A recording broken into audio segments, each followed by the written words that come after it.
You're watching Singapore Business Review. Joining us today is David Smith, Senior Investment Director of Aberdeen, who will be talking about Investment and Stewardship Asia Center. Welcome, David. Morning, good to see you. So, David, can you take us through what Aberdeen is and what your role is?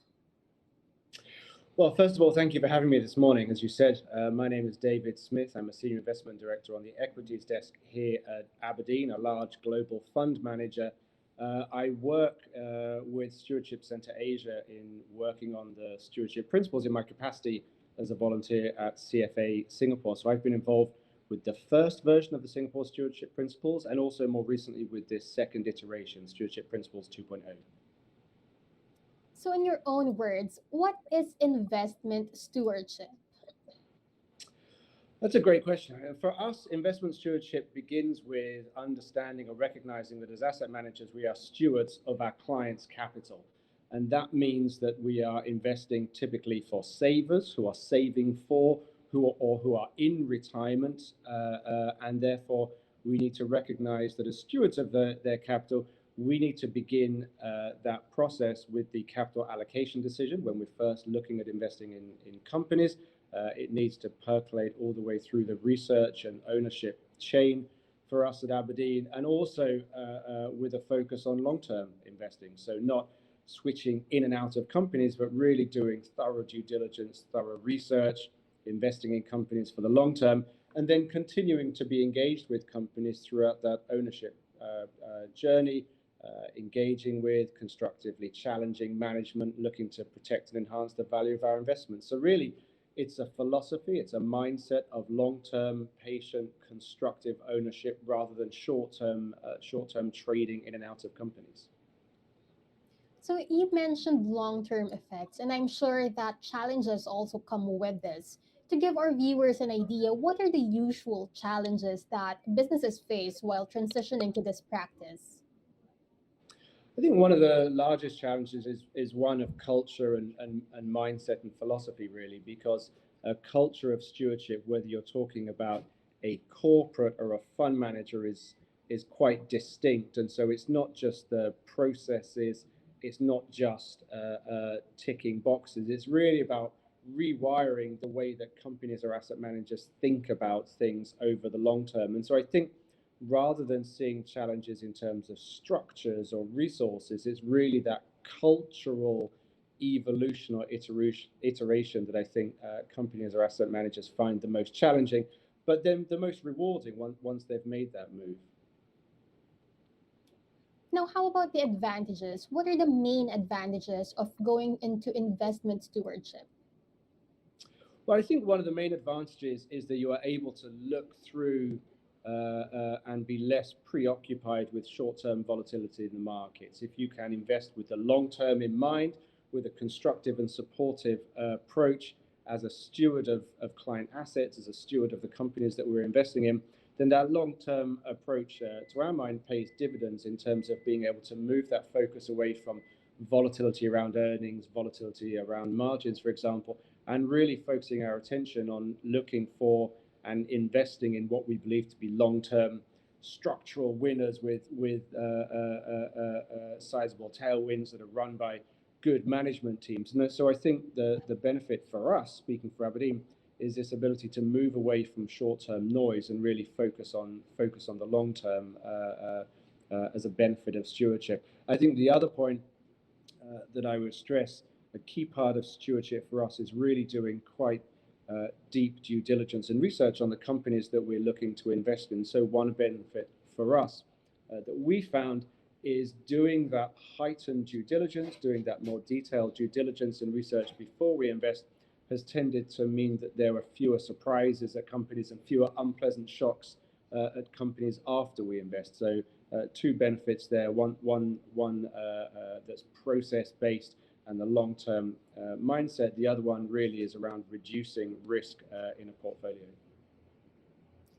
Now let's go to current events. With the recent conflict taking place in Ukraine, fossil fuel demand has increased while ESG investments have taken a backseat. So, what are your views on how institutional investors should practice investment stewardship under these challenging circumstances? Yeah, it's a really good question. I think at the moment, institutional investors or investors more broadly are grappling with a number of exogenous factors that you've alluded to, including the tragic events in Ukraine, but also what we're seeing in terms of interest rate shocks, what we're seeing in terms of COVID around the world, particularly what's happening in China, as well as other events, all of which are exerting a lot of influence on our portfolios. I think what we're seeing at the moment is a number of factors that are meeting together to give rise to volatility in the fossil fuel market, and as you've said, that's led to some spikes in prices.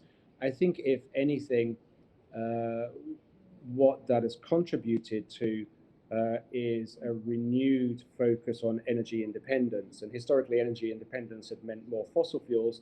And I think what we're seeing at the moment is a focus, particularly in Europe, on energy independence that's being achieved by a greater focus on renewables. And so you saw news just last night about Europe upscaling its ambitions in terms of renewable energy to provide for that energy independence. And so you're seeing volatility in pricing in the fossil fuel market. That's obviously having an impact at the consumer level and at the macro level. But on the other hand, that volatility and heightened fossil fuel prices, as well as the geopolitical events, is accelerating that transition to clean energy. So whilst the events are tragic, and of course are on the mind of everyone around the world, it's having very real world implications of accelerating that transition from fossil fuels to renewable energy. So as investors, that's something that we can focus our attention on. Now, let's go to stewardship principles. What are the essentials of the recently announced Singapore Stewardship Principles for Responsible Investing? Yeah, I think there's a few things that we've updated in the Stewardship Principles 2.0 that I would focus on. The first one, I think, is the focus on the structures and governance processes at fund managers to allow them to discharge their stewardship responsibilities. And so I think this is a reflection of the fact, or recognition of the fact, that to be effective stewards, it's not just about tweaking a research process or doing a bit more voting at the AGM. It really is around making sure that processes and structures are in place to support and encourage effective stewardship by the people who are allocating capital on the fund management desk. So recognizing the complexity, but also importance of those structures and frameworks was something we wanted to do in the SSP 2.0. I think the other big development that I would point to is a more explicit recognition of the importance of integrating ESG into the investment process. And so when we released the Stewardship Principles 1.0 some time ago, we'd mentioned this in brief. We'd alluded to this in the principles. I think for the Principles 2.0, what we wanted to do, excuse me, was be far more explicit around the importance to reflect this growing recognition of the importance of integrating ESG. So there are some other changes we've made as well, including broadening this out to other asset classes and a greater focus on outcome-related reporting. So that's fund managers having to report the outcomes of engagements rather than just the process of engagements. But for me, the two major developments that we've made have been around A, recognition of the importance of structures as facilitators of stewardship, but also B, on the importance of integrating ESG into that investment process. So, how do you expect these principles to change the investment landscape in Singapore? I think there's a number of factors that will be contributing to this. So I think globally we've seen a renewed or a greater focus on stewardship and on sustainability, and so that's happened across capital markets, certainly over a number of years now, but has accelerated over the last 2 years. That's resulted in greater emphasis on asset managers to integrate ESG, to invest in a sustainable way, but also to be effective stewards of clients' capital. So you're seeing market-driven forces.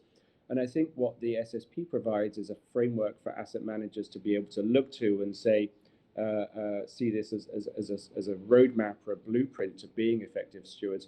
And so I think these sort of twin forces, one from asset owners globally, and the other, the framework within the Singapore Stewardship Principles, should help to accelerate, or one would hope accelerate, the implementation of effective stewardship across Singapore capital markets. That will be positive. It will be positive in terms of having a wider proportion of the market constructively engaged with management teams. So that should be positive, I think, for capital markets. It should be positive, one would hope, for companies as well, having a greater array of a greater variety of investors engaged, and it should be positive for asset managers as well in terms of that constructive engagement leading to better outcomes in terms of the investment process. What one would hope. Lastly, how do you encourage businesses and even maybe government leaders to adopt stewardship investment? Do you have a special message to them as well?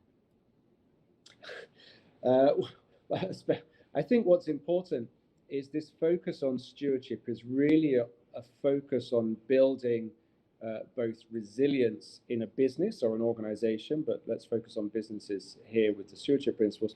So a focus on building resilience, but also a focus on building long-term oriented outcomes. And so I think there's very clear benefits from focusing on both of those. And so there is a risk that we see stewardship principles as sort of yet another document that's been released. But I think that what's important is to focus on the quite tangible outcomes and positive outcomes that we can have in the real world and the real economy by focusing on building business resilience and long-term outcomes rather than managing businesses quarter to quarter. And so I think that change in mindset is extremely positive and should have very positive, tangible outcomes.